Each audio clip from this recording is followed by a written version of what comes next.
86 മിനിറ്റിൽ അതുവരെ സ്ട്രഗിൾ ചെയ്ത ഡാനി ഒൽമോയ്ക്ക് പകരം മിക്കൽ മെറീനോയെ കളത്തിലിറക്കുന്നു.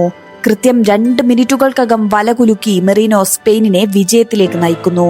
പോർച്ചുഗലിനെതിരെയും സബ്ബായി എത്തി വിജയ ഗോൾ നേടിയ മെറീനോ ഇതോടെ സ്പെയിൻകാരുടെ പുതിയ സൂപ്പർമാനായി രജിസ്റ്റർ ചെയ്യപ്പെട്ടു. കഴിഞ്ഞ മത്സരത്തിൽ 90 മിനിറ്റും കഴിഞ്ഞാണെങ്കിൽ ഇക്കുറി ഇത്തിരി നേരത്തെ 88 മിനിറ്റിൽ. മത്സരത്തിന്റെ ആദ്യ 11-ൽ പെഡ്രിക്ക് പകരം ഫാബിയാൻ റൂയിസിനെ കൊണ്ടുവന്ന് ഗോൾ അടിപ്പിച്ച് ദെലാഫുവന്റെ താൻ ഒരു ടാക്ടിക്കൽ ജീനിയസ് ആണെന്ന് ഒരിക്കൽ കൂടി തെളിയിക്കുന്നു. വരുത്തിയ മാറ്റങ്ങളെല്ലാം കിറുകൃത്യം. മത്സരം അതിനു മുന്നേ സ്പെയിൻ സീൽ ചെയ്യേണ്ടതായിരുന്നു. ബെൽജിയം ബോക്സിലേക്ക് നടത്തിയ ദർശനോളം നീക്കങ്ങൾ അവസാന ഷോട്ട് എടുക്കുന്നതിൽ വരുത്തിയ ചെറിയ ലാഗ് കൊണ്ട് മാത്രമാണ് ഗോളാവാതെ പോയത്. കഴിഞ്ഞ മത്സരങ്ങളിലെല്ലാം ആവറേജ് പ്രകടനത്തിൽ ഒതുങ്ങിയിരുന്ന യമാലിന്റെ അഴിഞ്ഞാട്ടം കണ്ട മത്സരം. കോർട്ടോ കഷ്ടപ്പെട്ട് തട്ടിയകറ്റിയ ഫ്രീ കിക്ക് അടക്കം യമാൽ തന്നെ നടത്തിയ 5ഓളം ഗോൾ ട്രൈ ഭാഗ്യക്കേടുകൊണ്ടുകൂടിയാണ് ഗോളാവാതിരിക്കുന്നത്. യമാൽ നീക്കി നൽകിയ അവസരം മുതലാക്കാൻ മറ്റുള്ളവർക്കുമായില്ല. ഗോൾ നേടാഞ്ഞിട്ടും മത്സരത്തിന്റെ താരമായത് യമാലാണ് എന്നത് ആ കണക്കുകളും ശരിവെക്കുന്നു. മികച്ച ഫുട്ബോൾ കാഴ്ചവെച്ചാണ് സ്പെയിൻ ജയിച്ചു കയറിയത്. ആദ്യ പകുതിയിൽ 40 മിനിറ്റുകളോളം സ്പെയിനിന്റെ ആധിപത്യമായിരുന്നു. സ്പെയിനിന്റെ മധ്യനിര സുന്ദരമായി പന്തു തട്ടിയപ്പോൾ ബെൽജിയത്തിന് തുടക്കത്തിൽ കാര്യങ്ങൾ കടുപ്പമായി. തുടക്കത്തിൽ യമാൽ വലതുവിങ്ങിൽ വളരെ വൈഡായിട്ടാണ് കളിച്ചതെങ്കിൽ മത്സരം പുരോഗമിക്കും തോറും താരത്തിന് ബോക്സിലേക്ക് കൂടുതൽ സ്വാതന്ത്ര്യം ലഭിച്ചു. യമാലിനെ പിടിച്ചുകെട്ടാൻ നോക്കുന്നതിനിടയിൽ ഡോക്കുവിന് അറ്റാക്കിംഗ് അധിക പണിയായി. 30-ാം മിനിറ്റിൽ സ്പെയിനിന്റെ ഗോളെത്തി. യമാലും പോറോയും ഒത്തുള്ള ഒരു ഓവർലാപ്പിംഗ് റണ്ണാണ് ഗോളിലെത്തിയത്. ബോക്സിലേക്ക് വന്ന ക്രോസിൽ നിന്നുള്ള ഡാനി ഒൽമോയുടെ ഷോട്ട് ബെൽജിയം ഗോളി തിഗോ കോർട്ടോ രക്ഷപ്പെടുത്തി.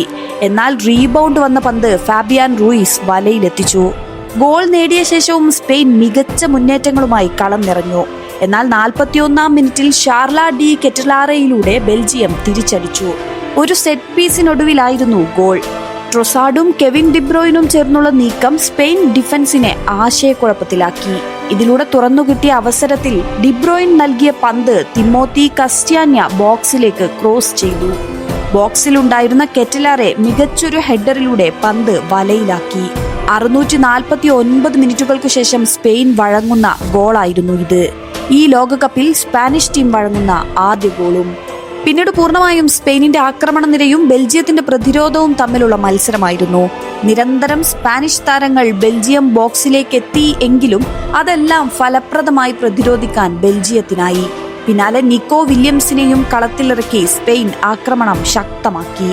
86-ാം മിനിറ്റിൽ ഡാനി ഒൽമോക്ക് പകരം മിക്കൽ മെറീനോ കളത്തിലെത്തി. പിന്നാലെ സ്പെയിനിന്റെ വിജയ ഗോളും. പാവ് കുബാർസിയുടെ ഷോട്ട് കോർട്ടോക്ക് പകരം വന്ന ബെൽജിയം ഗോളി സെന്നെ ലാമെൻസിന് കൈപ്പിടിയിലാക്കാനായില്ല. പന്ത് അനായാസം മെറീനോ വലയിലെത്തിച്ചു. പോർച്ചുഗലിനെതിരായ പ്രീ ക്വാർട്ടറിനു പിന്നാലെ ക്വാർട്ടറിലും മെറീനോ ടീമിന്റെ വിജയശില്പിയായി. ഇനി സ്പെയിനിന്റെ പോരാട്ടം സെമിയിൽ ഫ്രാൻസുമായാണ്.